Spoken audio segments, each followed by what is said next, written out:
How does corruption cripple the very heart of development in Africa? Across the continent, corruption acts as a formidable barrier to progress. It's not just about the illegal flow of funds. The impact is deeply systemic, affecting every layer of society. Economically, it leads to stagnation, as corrupt practices deter foreign investors who fear for the safety and returns on their investments. This lack of investment stifles innovation and hinders economic growth, keeping the cycle of poverty in motion. Socially, corruption erodes trust in institutions. When leaders and officials are seen as corrupt, it diminishes public confidence and undermines the legitimacy of governance. This lack of trust spills over into everyday life, affecting how citizens interact with each other and with their government. Moreover, there is a stark correlation between high levels of corruption and low standards of living.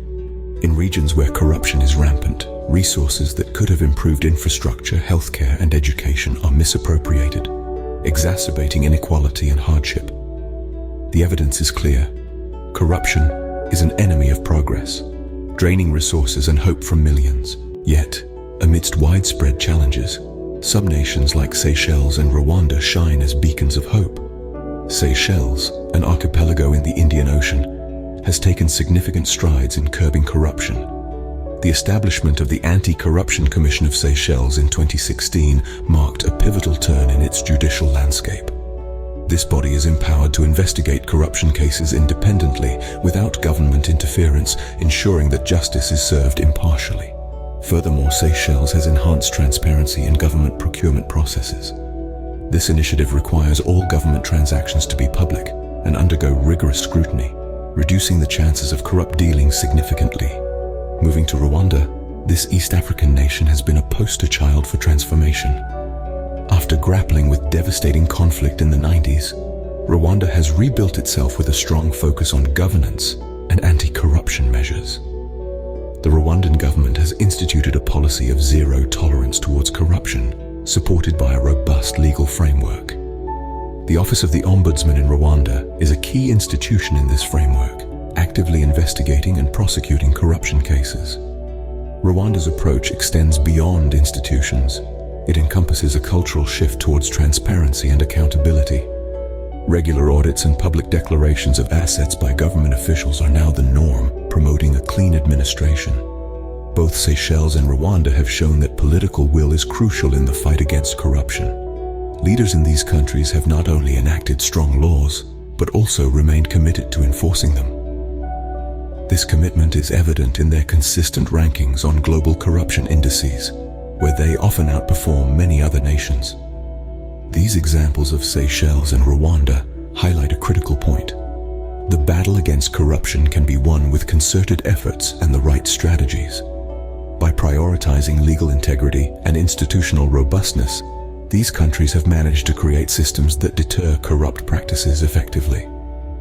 These countries demonstrate that with the right measures, corruption is not an inevitable fate. What specific strategies have these nations employed to achieve such remarkable turnarounds? In the fight against corruption, countries like Seychelles and Rwanda have set benchmarks through a blend of innovative and traditional approaches. Let's delve into the specifics of their strategies that have proven effective. First off, both nations have leveraged technology to enhance transparency. In Seychelles, the introduction of digital platforms for public services has minimized human interaction in processes prone to corruption. This automation reduces opportunities for graft by making transactions traceable and transparent. Similarly, Rwanda's use of online systems for government services and procurement ensures that all transactions are recorded and open to public scrutiny, establishing a clear audit trail. Public engagement is another cornerstone of their strategy. Rwanda, for example, has cultivated a robust culture of civic participation where regular community meetings, known as umuganda, not only promote communal cooperation, but also provide a forum for discussing governance and accountability. This active involvement of citizens in governance processes reinforces a collective stand against corruption. Education plays a pivotal role as well. Both countries have integrated anti-corruption curricula in schools, aiming to instill values of integrity and transparency from a young age. This educational approach is a long-term investment towards cultivating a culture that inherently rejects corrupt practices. International partnerships have also been crucial. Seychelles and Rwanda have collaborated with global entities to strengthen law enforcement capabilities. These partnerships provide technical support and facilitate the sharing of best practices in tackling corruption. By aligning with international standards and cooperating in cross-border corruption cases, they enhance their enforcement mechanisms. Lastly, the success of these countries underscores the importance of political will. Leaders in both Seychelles and Rwanda have publicly prioritized anti-corruption measures, setting a tone from the top that permeates through all levels of government. Effective strategies not only combat corruption, but also rebuild trust in public institutions. While Seychelles and Rwanda make strides, other nations continue to falter under the weight of corruption. In the heart of Africa, countries like Sudan, Somalia, and Equatorial Guinea paint a starkly different picture. Here, the battle against corruption faces uphill battles, characterized by entrenched networks of influence and power. These nations, rich in potential, are hampered by systemic issues that throttle their progress. Firstly, weak legal frameworks are a significant hurdle. In these countries, laws designed to combat corruption are often incomplete, outdated, or simply not stringent enough. Without a solid legal backbone, efforts to fight corruption are like buildings without foundations, destined to crumble under the slightest pressure. Moreover, even when laws exist, enforcement is another beast altogether. Inadequate enforcement mechanisms mean that even the most well-crafted laws gather dust on shelves, rather than being wielded as tools of justice. Corruption thrives in environments where accountability is scarce and consequences are minimal. A lack of political will also plays a damning role.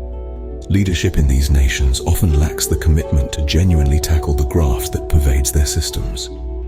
This reluctance can stem from fear of political instability, loss of personal gain, or simply an underestimation of corruption's corrosive impacts. This contrast underscores the critical need for tailored approaches to each country's unique challenges. Each struggling nation must craft its own path out of the quagmire of corruption, informed by the successes of neighbors, but adjusted for local realities. Only then can they hope to lift the shadow of corruption and step into a brighter, more equitable future. Recognizing the problem is the first step. Implementing change is the next. As we navigate the complex landscape of corruption, a clear and actionable roadmap is essential for transformative change. This change hinges on three pivotal areas: strengthening legal frameworks, enhancing enforcement mechanisms, and fostering international cooperation. Firstly, fortifying legal frameworks involves revising and updating laws to close gaps that allow corruption to flourish. This means drafting laws that are not only tough on corruption, but also adaptable to the evolving tactics of those who engage in corrupt practices.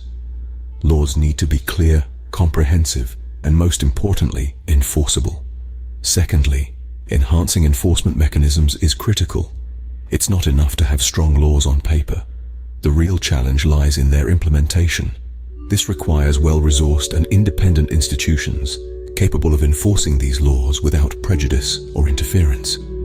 Strengthening these institutions means providing adequate funding, training, and technology to carry out investigations and prosecutions effectively. Moreover, corruption is a borderless crime that often involves cross-national networks. Therefore, fostering international cooperation is crucial. By working together, countries can share intelligence, streamline extradition processes, and support one another in the recovery of stolen assets. International partnerships can also help standardize anti-corruption laws across borders, making it harder for corrupt individuals to find safe havens. Resource mobilization is another critical component. Effective anti-corruption efforts require substantial resources, which many nations struggle to allocate. International aid and partnerships can play a significant role here, not only in providing financial support, but also in sharing best practices and technical expertise. Civil society must not be overlooked. It plays a vital role in maintaining pressure on governments to uphold transparency and accountability. Empowering civil society groups, including the media and non-governmental organizations, can help ensure that these issues remain at the forefront of public discourse. In conclusion, by strengthening legal frameworks, enhancing enforcement mechanisms, fostering international cooperation, mobilizing resources, and empowering civil society, we can create a robust anti-corruption ecosystem. Each step taken is a step towards dismantling the intricate networks of corruption. Every step towards transparency brings us closer to a continent thriving on equity and justice. The path is laid out before us, but who will walk it? In the journey toward a future free of corruption, the roles of policymakers, civil society, and international partners are pivotal. It's a collective endeavor that requires unwavering commitment and strategic action.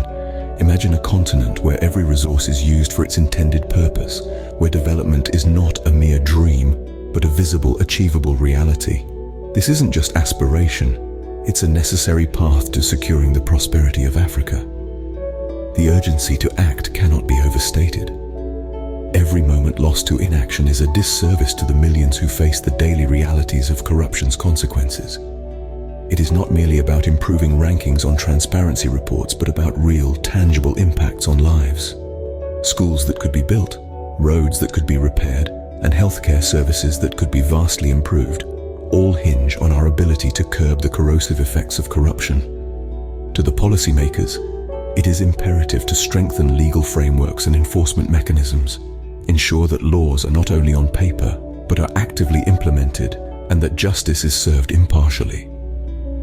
To civil society, remain the vigilant watchdogs, educate, empower, and mobilize communities to demand accountability. Your voice is powerful, capable of ushering in an era of transparency. To our international partners, your support is crucial. Collaborate not just with aid, but by fostering practices and policies that encourage good governance and discourage illicit dealings. The time for action is now. Let us rise to the challenge and transform our continent.